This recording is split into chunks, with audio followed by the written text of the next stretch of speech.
ایک صاحب نے مجھے کل کہا کہ وہ فلاں ایک موٹیویشنل اسپیکر ہے, اس کی اپنی عملی زندگی دیکھو, یوں ہے فلاں ڈمکال ہے. میں نے کہا جیسا ہے یہ باتیں اچھی کر رہا ہے نا, کیا خیال ہے؟ انہوں نے کہا پیسے بہت کما رہے ہیں. میں نے کہا اچھی بات کر کے پیسے کما رہا ہے نا, چرس بیچ کے بھی تو کما سکتا تھا بھائی. کیا ہو گیا بھائی؟ ایک موٹیویشنل اسپیکر ہے بڑے مشہور, میں نے ان کی اسپیچیں سنی, بہت اچھی باتیں کرتے ہیں, اسلام بھی ہے, اور اس پہ کوئی کیڑے نکال رہا تھا. وہ یوں ہے تو فلانا ہے, میں اس کو جانتا ہوں, میں نے اس کو بچپن میں بنٹے کھیلے اس کے ساتھ, مجھے پتا ہے کیسا ہے یہ, اور پیسے اتنے کما رہے ایک ایک تقریر کے. میں نے کہا بھائی چرس بیچ کے بھی کما سکتا تھا, ہیروئن بیچ کے بھی کما سکتا تھا, اس میں پیسہ زیادہ ہے. چرس کا بزنس شروع کرو, خدا کی قسم کروڑ پتی بن جاؤ گے, ٹھیک ہے. اور تعویذ بیچ کے شروع کرو تو چرسی تمہارے غلام بن جائیں گے, بولیں گے یار حضرت یہ بزنس آپ نے ہمیں پہلے کیوں نہیں بتایا. تعویذ کا کام شروع کر دو تو IMF آپ کو قرضے دینا شروع کر دے گا, بولے گا یہ قرضہ واپس لوٹا سکتا ہے. یہ آدمی ہے جو قرضہ واپس, بینک آپ کو فوراً گاڑی دے گا, گھر دے گا فوراً, اگر آپ یہ بتا دو میرا تعویذ کا بزنس ہے, فوراً ایسا آپ کے پاس پیسہ آئے گا. تو یہ سب کام نہیں کر رہا, لوگوں کو اچھی باتیں بتا کے پیسہ لے رہا ہے.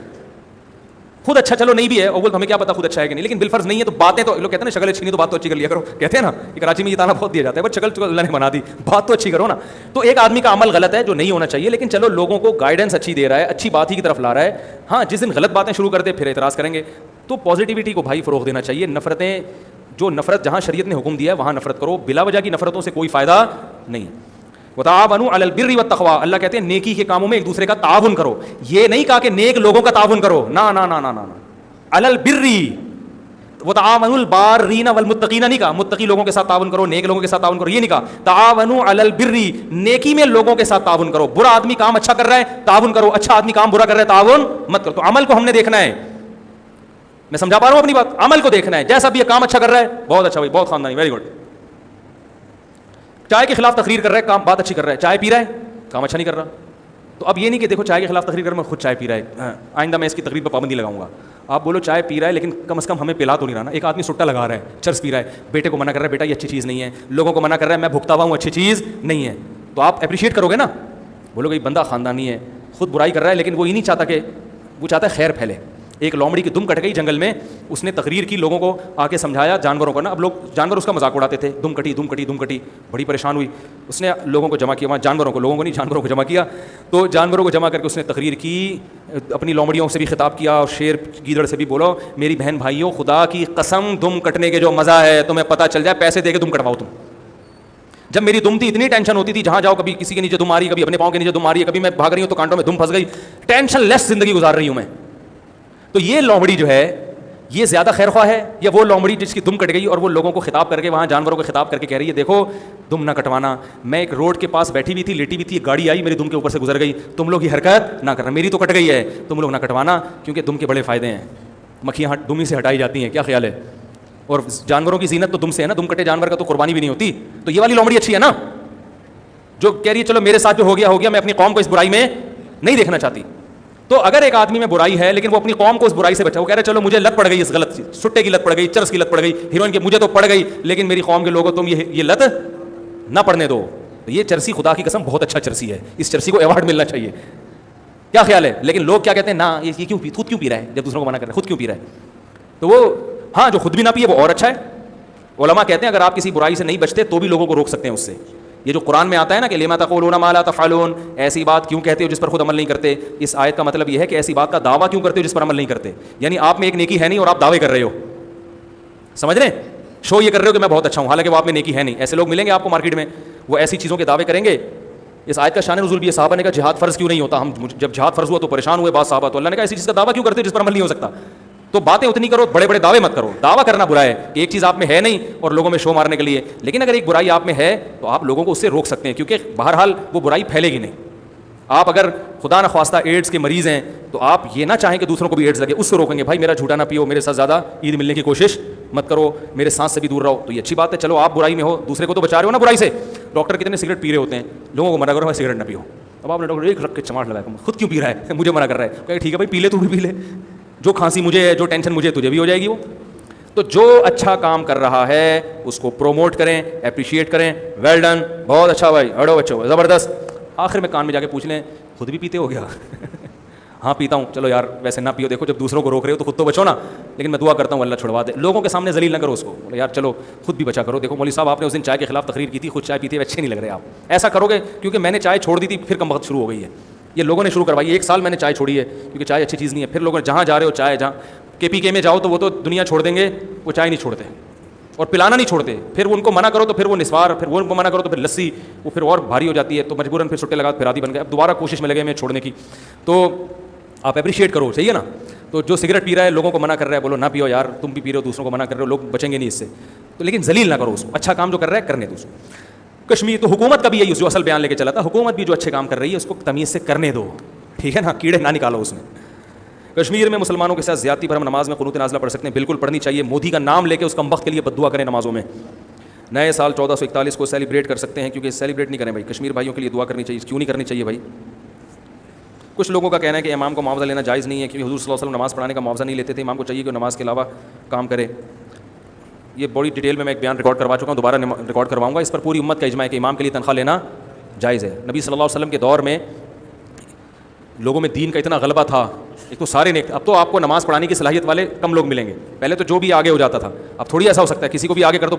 کل ایک مسجد میں نماز پڑھی, اتنی خوبصورت مسجد, کروڑوں روپے اس پہ خرچ ہوئے ہیں.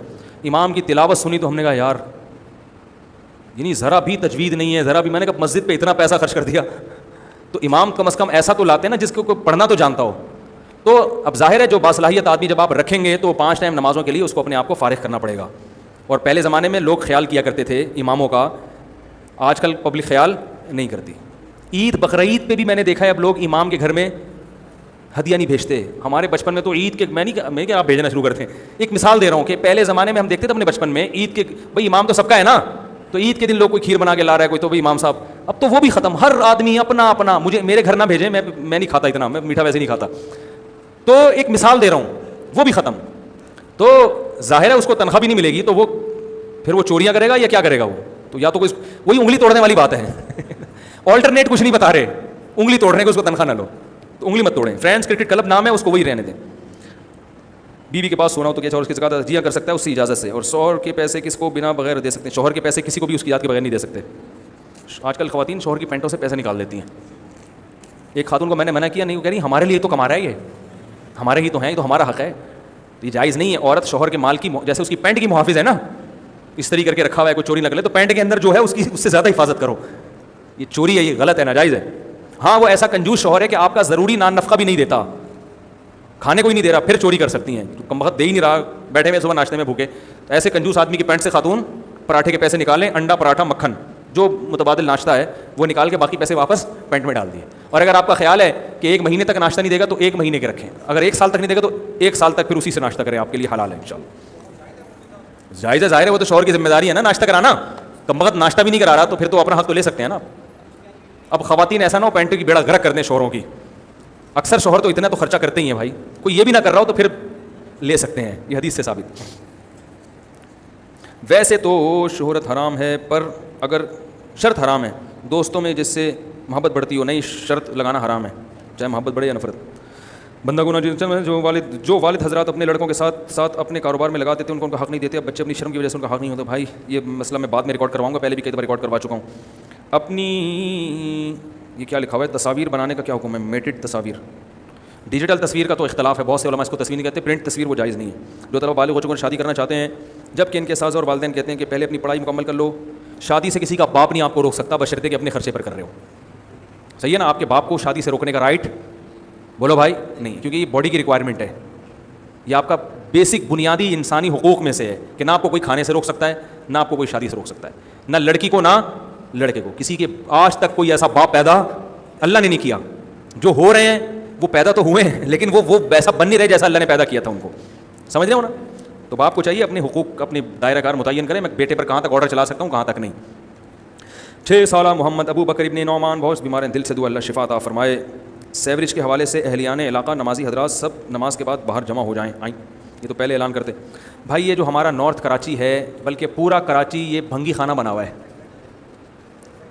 پتہ نہیں چل رہا اس کا ذمہ دار ہے کون, کس کے گھر کے باہر جا کے بیٹھیں, کہاں دھرنا دیں, ہے کون, وہ نکالو باہر. تو وزیر اعظم سے گزارش ہے صرف یہ بتا دیں کراچی میں یہ جو گٹر لائنیں ابل رہی ہیں, کچرا کنڈی جگہ جگہ اور غلاظتوں کے ڈھیر, ہر گھر میں بچے, میرے جتنے بچے ہیں ماشاءاللہ اللہ اور برکت دے ان میں, سب بیمار پڑے ہوئے ہیں اور ہر گھر کا یہی حال ہے. میں نے آج ڈاکٹر صاحب سے پوچھا, میں نے کہا ایک بچہ لیٹا, پھر دوسرا, پھر تیسرا, پھر چوتھا. ماشاءاللہ اللہ نے 13 بچے مجھے دیے ہیں, کیونکہ میں یہ فیملی پلاننگ کا قائل نہیں ہوں, اور اس کی وجہ سے گھر میں رونق ہے, خوشیاں ہیں, گھر جاتے ہیں دل باغ باغ ہو جاتا ہے. ہاں 13 بچے ایک ہی عورت کے کھاتے میں ڈالو گے پھر وہ ٹینشن ہے بھائی. ایک ہی سائز کے 13 بچے تو ظاہر ہے وہ یہ آپشن بھی شریعت نے دیا ہے, مختلف سیکشن ہیں, ٹھیک ہے نا, کچھ وہاں ہیں کچھ وہاں ہیں کچھ وہاں ہیں. اور اگر کسی خاتون کے 13 ہو بھی جائیں تو وہ اکٹھے نہیں ہو جاتے, 13واں بہت بڑا ہو چکا ہوتا ہے جب 13واں پیدا ہوتا ہے, پہلا بہت بڑا ہو چکا ہوتا ہے. تو یہ اتنا بڑا مسئلہ نہیں جتنا فیملی پلاننگ والوں نے بنا دیا. تو خدا کی قسم بچوں سے بہتر انٹرٹینمنٹ ہے نہیں, بچوں سے بڑی ڈپریشن کا علاج کوئی نہیں ہے. بچوں سے نیٹ پہ بچوں کی ویڈیو سرچ کر لو, ایسا مزہ آئے گا. وہ حالانکہ دوسروں کے بچے ہیں, جب اپنے بچے حرکتیں کریں, ہر بچہ ایک نیا سائنسدان بن کے پیدا ہوتا ہے, نئی حرکتیں کر رہا ہوتا ہے, تو عجیب عجیب باتیں کر رہا ہوتا ہے. انٹرٹینمنٹ ہے, فل تفریح. بچے ہوتے ہیں تو گاڑی رکھنے کا بھی مزہ ہے, اپنی گاڑی میں بچوں کو ڈال کے گھمانے پھرانے لے کے جاؤ, تفریح کا مزہ, پکنک کا مزہ, عید الفطر کا مزہ, بقرعید کا مزہ, رمضان کا مزہ تو ہٹو بچوں, رمضان میں مزہ ہی اس گھر میں آتا ہے جس میں فیملی ہو, بچے ہوں. تو یہ تمہیں یہودیوں نے تمہاری زندگی برباد کر دی, سکون برباد کر دیا. کتے بلی پال رہے ہو گھروں میں جا کے تم سکون کے لیے. گوروں کو دیکھو, ہر گھر میں بندر ملے گا آپ کو, کتے ملیں گے. میں نے گورے دیکھے کم وقت بندروں کے پیمپر چینج کر رہے ہیں. ارے تجھے اپنے بچے کے پیمپر چینج کرتے ہوئے تو تکلیف ہو رہی ہے, اور بندروں کے تم پال پال کے ان کے بندر انسان سے اچھا تھوڑی ہوتا ہے, جو انسان کا بچہ جو خوشیاں دیتا ہے. پھر بڑے ہو کر آپ کا دست و بازو بنیں گے, سینہ تان کے محلے میں پھرو گے. اتنے جوان بیٹے سندھ میں ایسا ہوتا تھا, اندرون سندھ, جب بیٹے جوان ہوتے تھے نا تو کوئی جیسے کسی سندھی کے پاس آیا دھمکی دی تو وہ کہتا تھا ہمارے بیٹوں نے بھی پگڑیاں باندھ لی ہیں, یعنی بڑے ہو گئے ہیں, اب ذرا ہلکا ہاتھ رکھ. تو ڈرتے ہیں بھائی اب تو اس کے بیٹے جوان ہو گئے ہیں, تو بزنس کو بھی بڑھائیں گے, ملازمت میں بھی ساتھ دیں گے. اور محبت جیسی بیٹے سے باپ کو ملتی ہے, بیٹیوں اور بیٹے سے, خدا کی قسم یہ محبت اللہ نے اس کائنات میں پیدا کی نہیں ہے. ایسی محبت, جنازے پہ سب سے زیادہ اولاد روتی ہے. دوست احباب تو اوپر سے رو رہے ہوتے ہیں, اور ایک آدھ دن. اولاد ساری زندگی روتی ہے, ساری زندگی دعائیں مانگتی ہے. جتنے رونے والے بڑھانا چاہتے ہو نا اتنے پیدا کر لو, ٹھیک ہے نا. جتنے چاہتے ہو کہ مجھے محبتیں ملیں اتنے پیدا کر لو گھر میں. اور بیوی کو بتاؤ کہ تمہارا بھی فائدہ ہے, عورت کی صحت بھی اچھی رہے گی, ڈپریشن میں بھی نہیں جائے گی, میاں بیوی کا رشتہ مضبوط ہوگا. کتنے کیسز ہیں کہ میاں بیوی میں بیوی علیحدگی مانگ رہی ہے, کیوں؟ 2 بچے تھے بڑے ہو گئے, 3 بچے تھے بڑے ہو گئے, ان کی شادیاں ہو گئیں. اللہ نہ کرے ایسا اکثر نہیں ہوتا, لیکن بسا اوقات پھر عورت کا کہیں چکر بازی شروع ہو جاتی ہے. وہ اس کو شوہر کہتے ہیں اب کیا کرنا ہے میں نے, بعد میں شوہر کی چکر بازیاں شروع کرتے ہیں, اس کو نکالو اپنی زندگی سے اس عورت کو. بچے ہوتے ہیں ایلفی کا کام دیتے ہیں, صحیح ہے نا بھائی. اتنے بچے چھوڑ کے کہاں علیحدہ ہوں گے ہم, ابھی منع کی ختنیں بھی نہیں ہوئی. بیگم تم ایسی باتیں کر رہی ہو بھائی, تمہیں وہ پڑوسی اچھا لگ رہا ہے, منع کی ختنیں تو کرا لو, وہ بھی منع کی خاطر آپ کے ساتھ اٹیچ رہے گی. یہ منع ہے, یہ میرا جگر کا ٹکڑا, اور یہ منع کے ابا. سبحان اللہ, کیسا بہترین خطاب آپ کو دیا میں نے, ٹھیک ہے نا. عورت آپ سے محبت شوہر ہونے کی وجہ سے اتنی نہیں کرتی, خدا کی قسم لکھ لو اس کو. عورت آپ سے محبت جو ٹوٹ کے کرتی ہے وہ اس لیے کہ آپ اس کے بچوں کے باپ ہو, کیونکہ عورت کے لیے اپنے بچے سے زیادہ محبوب چیز اللہ نے اس کائنات میں پیدا کی نہیں ہے. جانوروں میں دیکھ لو نا یار, بلی کیسا لڑتی ہے اپنے بچوں کے لیے. بچے پیدا ہو جاتے ہیں نا, وہ بلی کا بی پی ہر وقت ہائی رہتا ہے, ہر وقت نہیں بیٹھی رہے گی, کوئی بچوں کو چھیڑ تو نہیں رہا کوئی. تو انسان ہے, وہ تو اس سے زیادہ محبت کرتا ہے. وہ 2-3 بچوں کے بعد بیگم کو فارغ کر دیا تمام دنیا کے تمام کاموں سے. اب وہ واٹس ایپ پہ لگی ہوئی ہیں, فیس بک پہ مختلف آئیڈیاں. تو ایک دن آ گیا, کوئی زیادہ اچھی مچھیں تھی اس کی, اتفاق سے وہ زندگی میں آ گیا, ادھر کو نکلنی وہ, ٹھیک ہے نا. سب نہیں ایسا کرتی, کچھ کی بات کر رہا ہوں, لیکن وہ بھی تو غلط ہے نا, کچھ لوگوں بھی سے برائی سے بچانا ہے. اور بعض دفعہ کچھ کام نہیں ہوتا تو پھٹے بازی. تو عورت کی گود میں بچہ ہوتا ہے, خود بھی خوش رہے گی اور آپ کو بھی خوش رکھے, اور اس کی نیچر ہے, یہ بوجھ نہیں ہے. اولاد نعمت ہے. اگر اولاد پینلٹی ہوتی تو اللہ یہ تھوڑی کہتا یہاں بولی میں یشاء اناسا, جس کو چاہتا ہوں بیٹے گفٹ, بیٹیاں گفٹ کرتا ہوں, جس کو چاہتا ہوں بیٹے گفٹ کرتا ہوں. گفٹ کا لفظ تھوڑی استعمال کرتا, ہیبا گفٹ کو کہتے ہیں عربی میں. اللہ کہتے ہیں جس کو چاہتا ہوں عذاب میں, بچوں کی لین لگا کے عذاب میں ڈال دیتا ہوں. اللہ کہتے ہیں گفٹ دیتا ہوں, گفٹ, تحفہ. بیٹے سے بیٹی سے بڑا تحفہ اللہ نے اس کائنات میں پیدا نہیں کیا, اولاد سے بڑا تحفہ. یہ جو آپ لوگ میری اس سے عقیدت کر رہے ہو, اتنی محبت کر رہے ہیں, مفتی صاحب بہت اچھے, وہاں بڑا زبردست بیان کیا. میں چاہتا ہوں آپ کے ہاتھ چوموں, آپ کے گلے ملوں. مفتی صاحب جب بیمار ہوتے ہیں تو کون آئے گا؟ اولاد روتی ہے پیچھے. بڑھاپے میں آپ لوگ کام نہیں آؤ گے. میرے اولاد ہے جن سے ہم امید ہے, جو نیک نکلا, اگر اللہ نہ کرے خراب نکل آئے تو اتنے پیدا کرو, اس پیر میں بگڑنے کے لیے بھی کچھ رکھو, ٹھیک ہے نا. ایک آدھ تو نکلے گا نا, 2-3 ہوتے ہیں تو پھر مسئلہ ہوتا ہے, پتہ نہیں کیا نکل آئے گا. اتنے ہیں انشاءاللہ, اللہ کی رحمت سے امید ہے ایک آدھ تو محبت کرے گا, اور اللہ نے چاہا تو سبھی کر رہیں گے. تو بیٹیاں ابھی میرے گھریلو باتیں کرنی نہیں چاہیے, لیکن کیا کروں, سبق کے لیے اس سے بہترین مثال نہیں ملتی. میرا ایک بچہ بھی بیمار ہوا, چھوٹا 3.5-4 سال کا ہے. اس کو بخار ہوا, بے ہوش ہو گیا بخار میں, دانت بند ہو گئے, بہت ہی اٹیک پڑے پہلے اس کو, بہت ڈینجرس کیفی. سارے بہن بھائی رو رہے تھے, سوتیلے بھی سگے بھی سب رو رہے ہیں, سب مسلے پہ. اتنے میرا 8 سال کا بچہ مسلے پہ کھڑا ہو کر دعا مانگ رہا ہے. مجھے ان کی حرکتیں دیکھ کے رونا آ رہا تھا کہ اللہ, یہ محبتیں انسان کو بھائی بہنوں کے علاوہ کسی سے نہیں ملتی. میں نے دوستوں کو بتایا میرا بیٹا بیمار ہے, میں ہاسپٹل جا رہا ہوں, پریشان ہوئے. یہ کیفیت تھوڑی بنتی ہے, یہ کیفیت انہیں کی بنتی ہے جو بستر میں آپ کے ساتھ سوتے ہیں, کھانے میں آپ کے ساتھ شریک ہیں, جن کی ماں اور باپ ایک ہیں, یا کم از کم باپ ایک ہے, کہ رشتہ تو ہے نا, یا ماں ایک ہے. تو مجھے وہ منظر مجھے بڑا سبق ملا. میں نے کہا یہ فیملی پلاننگ والوں نے کیسا الو بنا کے تمہارا بیڑا غرق کیا ہے, خدا کی قسم. سب رو رہے ہیں بھائی کو کیا ہو گیا, بھائی کو کیا ہو گیا, بھائی کو کیا ہو گیا. یہ محبتیں خونی رشتوں سے ملیں گی, اور خونی رشتے اولاد اور بہن بھائی ہی ہوتے ہیں. جتنے زیادہ ہوں گے اتنا تمہارا فائدہ ہے, اور اللہ رزق میں برکت دیتا ہے. رزق سے مت ڈرو. ایک صاحب نے میرے ایسے بیان پہ نیچے کمنٹس کیا, ہاں انہی مولویوں کی وجہ سے وہ غریب لوگ 12 بچے جو ہے نا ٹینشنوں میں پال رہے ہیں, عذاب میں آئے ہوئے ہیں, کھانے کو روٹی نہیں ہے, علاج کے پیسے نہیں ہیں. جس نے بھی یہ کمنٹس کیے ہیں اس کی اطلاع کے لیے عرض ہے کہ امیروں کے ہاں بچوں کی پیدائش کم ہوتی ہے. اگر اس کی وجہ غربت ہوتی نا تو امیروں کے بچے زیادہ ہوتے جن کے پاس کھلانے کے بہت پیسے ہیں. اس کی وجہ غربت نہیں, اس کی وجہ دل کا تنگ ہونا ہے. ٹھیک ہے نا, دل کا کیا ہے تنگ. تمہارے پاس کروڑوں روپے ہیں, تم کتے خریدنے کے لیے تیار ہو, اپنی اولاد پیدا کرنے کے لیے تیار نہیں ہو کہ اس کو اسکول کی فیسیں بھرنی پڑیں گی, علاج کا خرچہ ہو جائے گا. اس کا مطلب تمہارا دل اتنا سا ہے. دل جو کم بخت اپنی اولاد روک رہا ہو کہ میں میری کھا نہ جائے, تو سب سے انسان کے جگر کا ٹکڑا تو اس کی اولاد ہے. انویسٹمنٹ کا سب سے بہترین ذریعہ اس کی اولاد ہے. جتنا مالدار ہوگا نا 2 بچوں کے درمیان وقفہ اتنا زیادہ. اگر آپ کی تنخواہ 1 لاکھ روپے تو 2 بچوں کے درمیان وقفہ 3 سال, 2 لاکھ ہے تو وقفہ 6 سال کا ہوگا. آپ دیکھ لو, یہ ریسرچ ہے. جتنی تنخواہ بڑھے گی وقفہ. تو اس کا مطلب پیسے کا مسئلہ نہیں ہے, دل ہے. دل چھوٹے ہو گئے ہیں, اور یہ دل جس کا چھوٹا ہو جائے خدا کی قسم وہ کروڑوں روپے میں بھی خوش نہیں ہوتا. اس کا دل اللہ ایسا تنگ کر دیتے. تو یہ جو غریبوں کے ہاں خودکشی کے واقعات ہو رہے ہیں نا, بچے کو مار دیا, یہ غربت نہیں ہے, یا تو اس کی کم بخت کی تربیت ٹھیک نہیں ہوتی, ڈپریشن کے مریض ہے. کیونکہ یہ واقعات امیروں کے ہاں بھی ہیں. امیر گھروں میں بھی ایسا ہوتا ہے کہ ڈپریشن میں بچے کو گولی مار دی, خودکشی کر لی, یہ کر لیا. اس کی وجہ غربت تو پہلے زیادہ تھی, حالانکہ خودکشی کے ریشو کم تھے. اب غربت دنیا میں کم ہوئی ہے, خودکشی کے ریشو بڑھ گئے ہیں. تو ڈپریشن, اسٹریس اور برداشت نہ ہونا, یہ چیزیں لوگوں میں ختم ہو گئی ہیں. تو اس لیے اٹھا کر پھینک دو باہر گلی میں, نئی تہذیب کے انڈے ہیں گندے. میں نے تو منظر دیکھا نا اس بچے کے کیسے, اور باپ کا غم بھی ہلکا ہوتا ہے. اس کو پتا ہے میرے ساتھ اس غم میں شریک ہونے والے بہت ہیں, اور تسلی ہو جاتی ہے نا. بھائی گھر میں کسی کو کچھ ہو گیا تو سب پریشان ہیں, آپ اکیلے نہیں ہو, تو غم ڈیوائڈ ہو جاتا ہے. بات آ رہی ہے سمجھ میں؟ بیگم کو کچھ ہو گیا تو آپ بھی پریشان ہو گئے, آپ کے بچے بھی, سب مل کے پریشان ہیں. شوہر کو کچھ ہو گیا تو سب پریشان ہیں. تو یہ غم کیا ہو جاتا ہے, ڈیوائڈ ہو جاتا ہے. کہ آپ کو پتہ ہے یہ بھی غمزدہ ہے, میں بھی غمزدہ ہوں. تو وہ جو اللہ اس کے رسول صلی اللہ علیہ وسلم کا راستہ ہے نا, وہ راستہ اختیار کریں.